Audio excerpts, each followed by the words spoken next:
Welcome to the Fatherhood Challenge, a movement to awaken and inspire fathers everywhere to take great pride in their role and to challenge society to understand how important fathers are to the stability and culture of their family's environment. Now, here's your host, Jonathan Guerrero. Greetings, everyone. Thank you so much for joining me. It's always great to have you with me. I am so excited today. My guest is Geoff Girvitz. Geoff is the founder of Dad Strength. Dad Strength is a community for dads who want to learn to become present, patient, and take better care of themselves. And the last reason is exactly why I have him on the program. It's taking care of yourselves. That's what we're going to be talking about. So, Geoff, thank you so much for coming on the Fatherhood Challenge. Thanks for having me, Jonathan. And we're going to try and keep true to our tradition and start out with a favorite dad joke. So, Geoff, what is your favorite dad joke? What did the 0 say to the 8? 0. What did the 0 say to the 8? I'm not sure. Nice belt.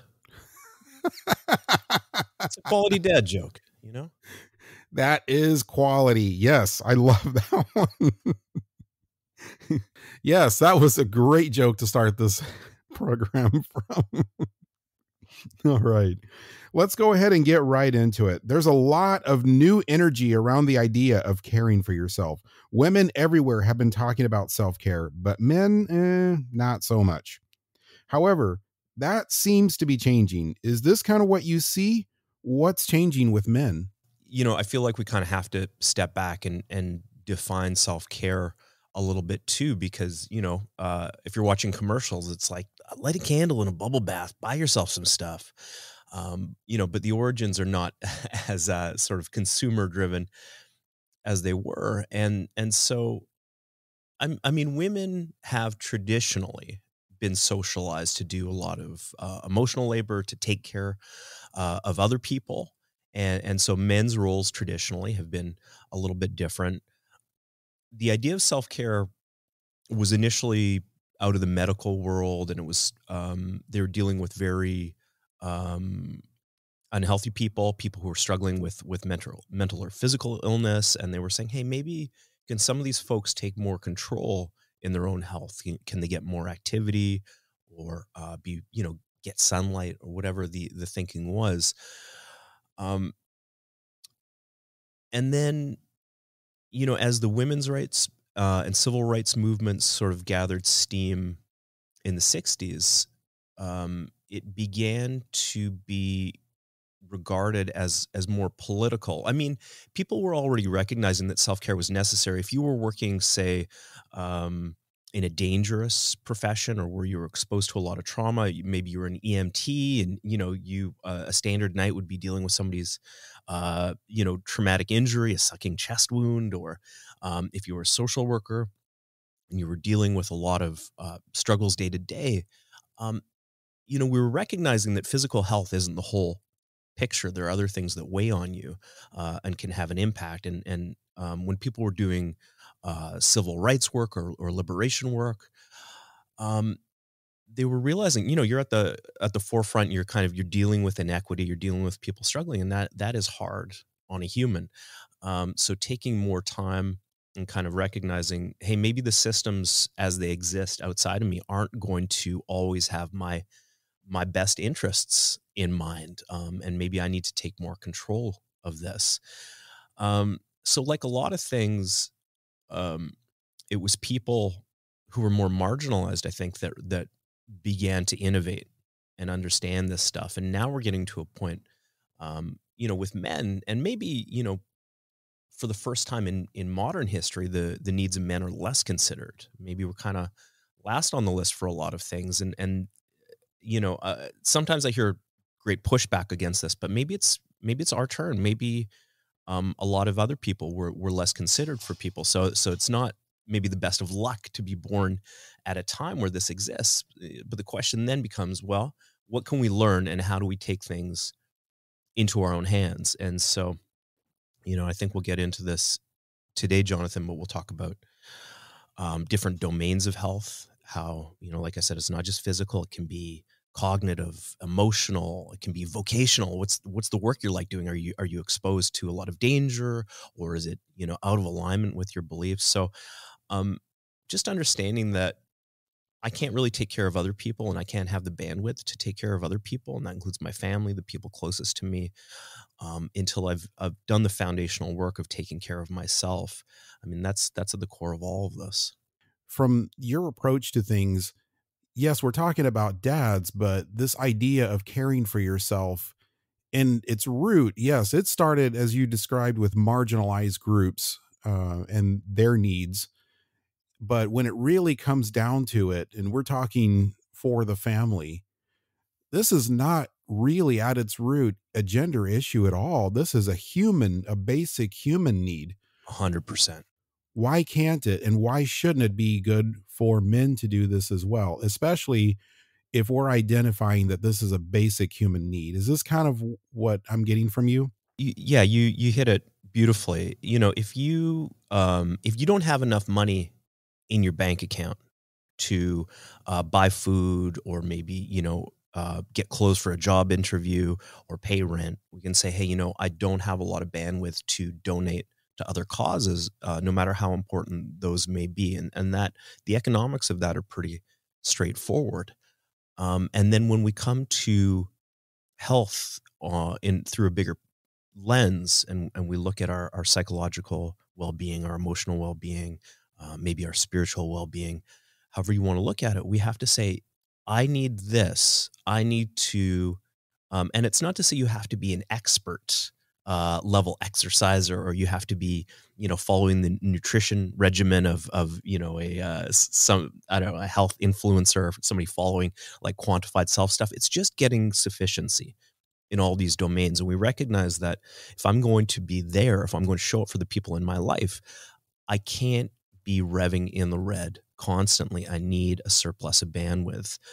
That is what care for other people is, and that is even care for yourself. So the question is just, how do we practically get there? But we all know what it's like to be super stressed, or super tired, or super hungry, or a combination of all of these things.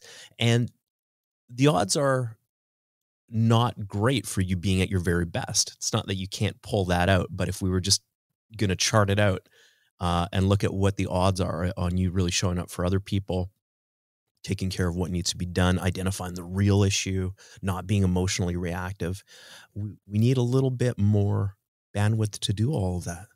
Let's look at the idea of self care from a generational standpoint. How has the emphasis on men caring for themselves been different from generations when it comes to mental health and physical health? So, for example, from the greatest generation all the way to the boomer generation to Gen X, Z, all the way up to where we are now. Men have not always been given a rich emotional vocabulary to draw from. Stoicism has been encouraged. As one friend's partner put it, being kind of like a stock horse or a Clydesdale, just loading up and marching on, uncomplaining. And and a lot of people will tell you, yeah, men are not emotional. And that is, of course, if we don't include rage as an emotion, or frustration, or sort of, a deep sadness. Like, men have not always, there are places where allowances are made.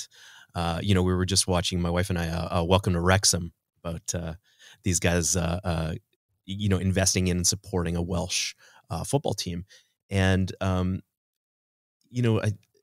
they were pointing out, someone there was pointing out how, men can express emotion and affection a lot more easily in a sports setting, for example. But we may not have those options as much in other settings. So I think it's only been in recent years that we've been more explicitly encouraged to understand our emotions, connect with them, express them, understand that we have some needs, or we may need some support. Oh, I just learned this great expression. I hadn't heard this before, but to move away from John Henryism, like, that's okay. I'm just going to channel everything. I'm going to channel it all into just hard work, and that'll take care of itself. We are now recognizing we need a broader lens on all this stuff. And sometimes we need more support and have to be willing to ask for it. Yeah, it makes sense. Previous generations, at least for men, would have put more emphasis on physical fitness, being physically healthy over mental health. I think we had a very limited idea of what mental health even was. And so, if it even had a priority, it took a back seat to physical health. And we thought probably we could cure a lot of mental health issues with just simply more physical activity. Is that kind of like a summarization of where the generational influences happened? Yeah, I think that's fair. You mentioned the greatest generation, and for them, PTSD wasn't even a term. People sort of Very true. recognized, shell shock was used, but the idea that a traumatic event could linger on, the effects of it could linger on after. I mean, I think we all sort of accept this now. This is a reality, but that was kind of contentious at the time, and people thought, well, you just need to harden up, or improve your attitude if you'd experienced these things. Now we're recognizing, wow, people who have gone through this type of stuff might need all kinds of different support, or need to approach things over and above the realm of physical health in order to get themselves into a good place.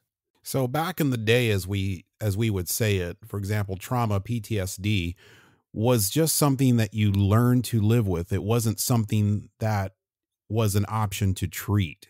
And that's probably one of the bigger differences I see, and trying to interpret what you were just saying. Does that sound right? Yeah, I mean, wellness as a concept is pretty new. I don't know, maybe 20 years old, or 30 years old, in terms of being more mainstream. We've traditionally thought about, from a health perspective of what is profoundly wrong. Okay, so we're used to dealing with real illness, and if it's subclinical, if it doesn't quite pass muster for an acute medical intervention, um, for most of modern history, we've ignored it. This is pretty new to be able to say, hey, just because something isn't in the realm of the clinical, or we don't see a clear marker, it doesn't mean we can't support better mental health, better emotional health, better relational health. That's a big part of what I'm focusing on with Dad Strength, is just understanding that um, having some conversations with people who get it is, takes a load off. And sometimes when we do this, I think community, which is something I think about a lot. One of the roles of a community is to check in with you and just say, "Are you okay? Are you okay?" And a lot of times the answer is yes, and sometimes the answer is no. And if it is, do we have some approaches? Can we dig into it?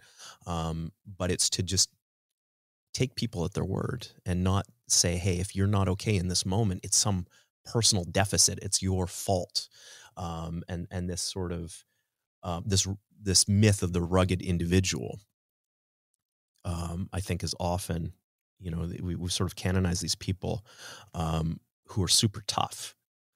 But the truth is, you pick, if you're on social media and you follow anyone who is that kind of rugged individualist, I promise you, they have a whole support team behind them, behind the scenes, Mm, bringing them food, prepping stuff, bringing their water, helping them schedule appointments. It's not a real thing.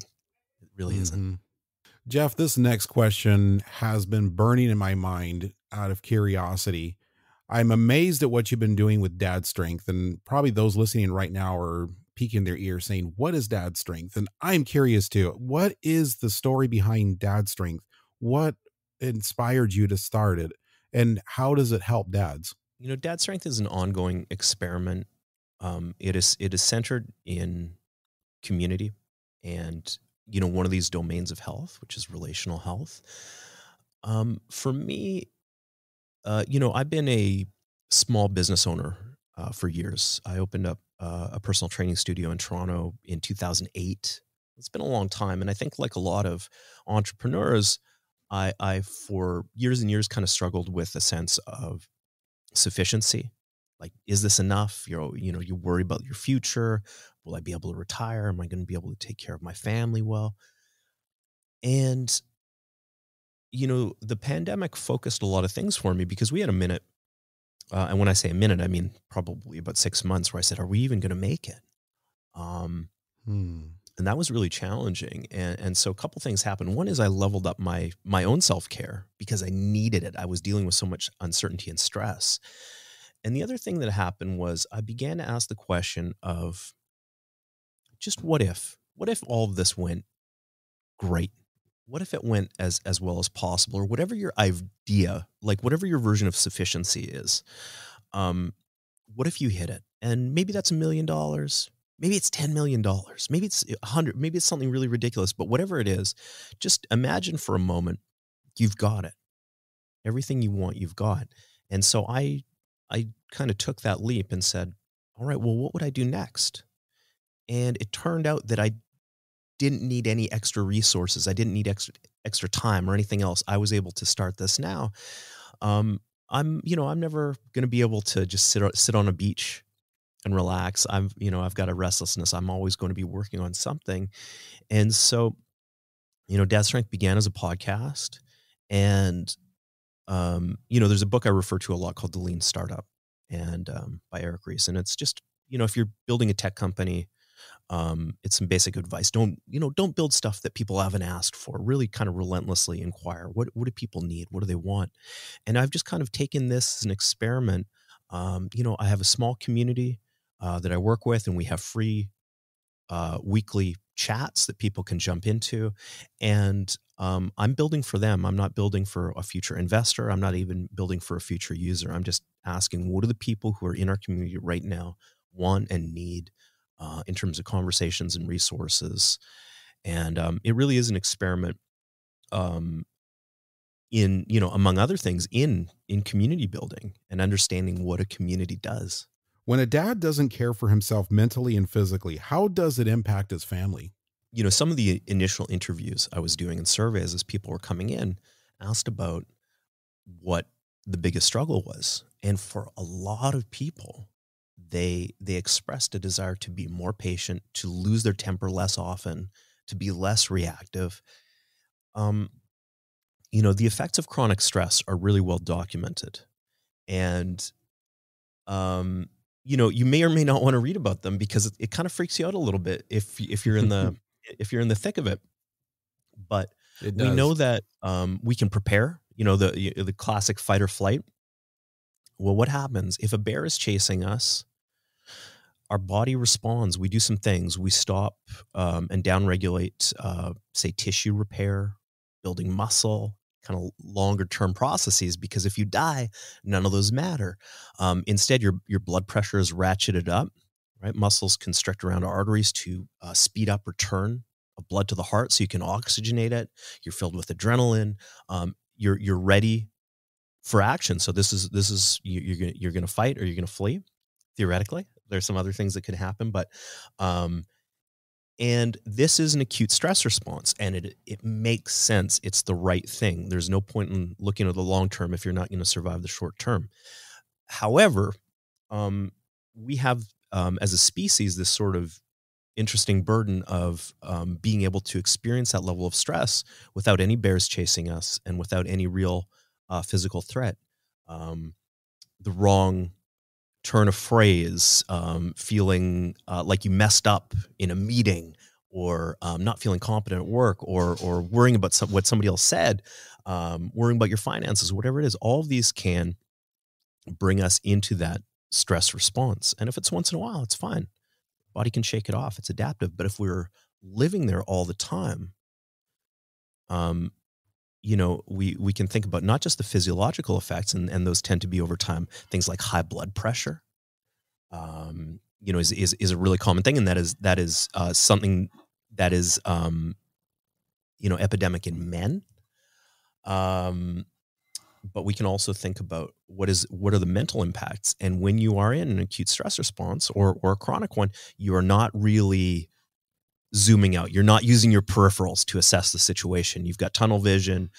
You're highly reactive. You're almost looking for things to set you off because your body's prepped for that. And so if anyone has been, short of temper, we've all done this, too reactive with family, then yeah, maybe there's some things we can do in the moment.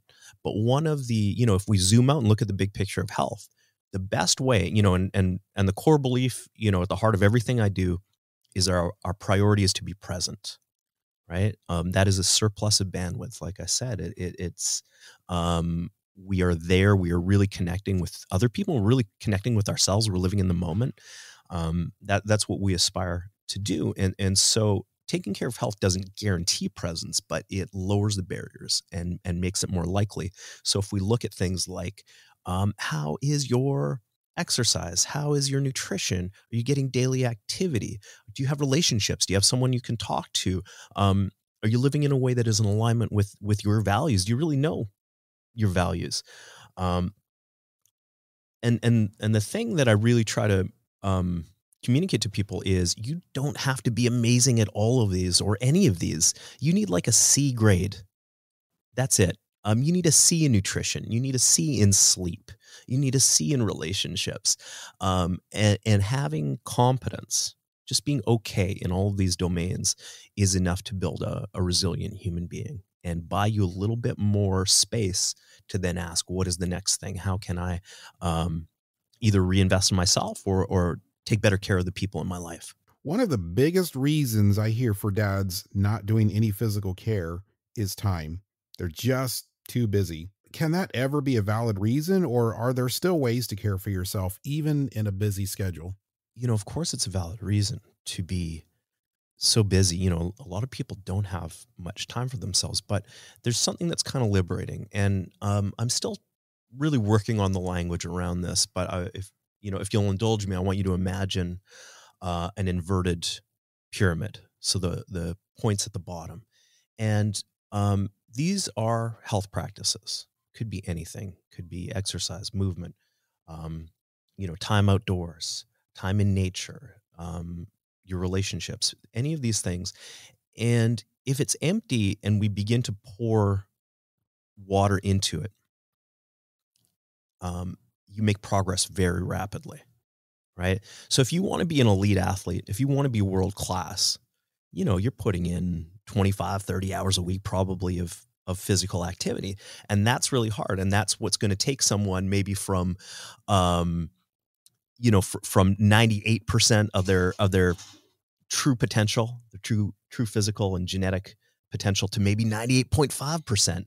Those gains are really incremental at that level. But when you're a beginner, like the worse off you are, the more detrained, the more deconditioned, the less you have, the easier it is to make progress. And so if someone's not exercising at all and they say, I don't have time, I can't go to the gym for 90 minutes, the amazing thing is 5 minutes can be impactful.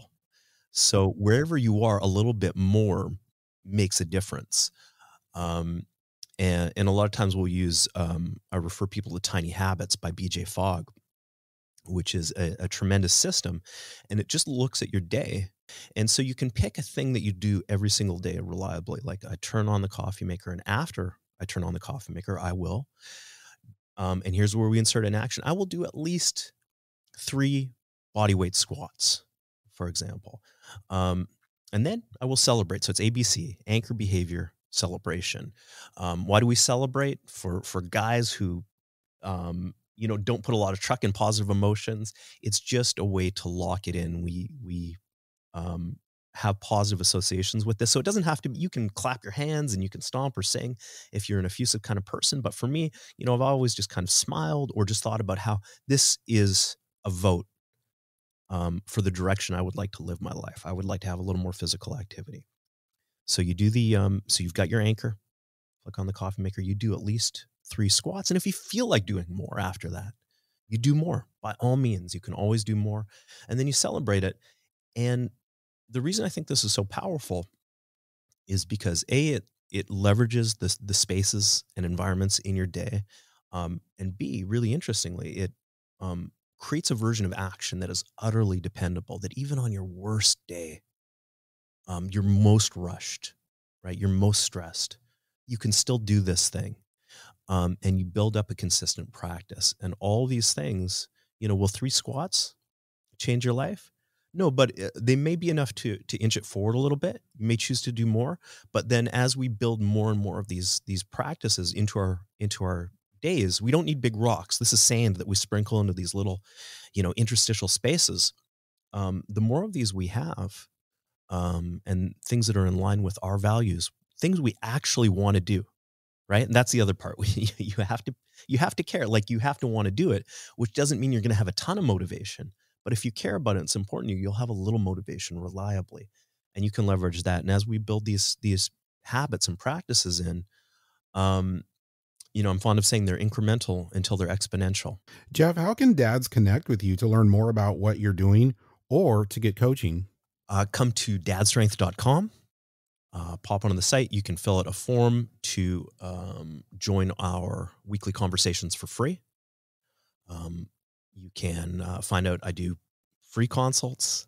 We have some sliding scale stuff for more frequent community visits, and some paid coaching options. But more than anything right now, I just want, if this is going to be helpful for you, I don't want financial things to be a barrier. Come join us, and we'll talk it through. All right. And just to make it easier for those listening, if you go to thefatherhoodchallenge.com, that's thefatherhoodchallenge.com.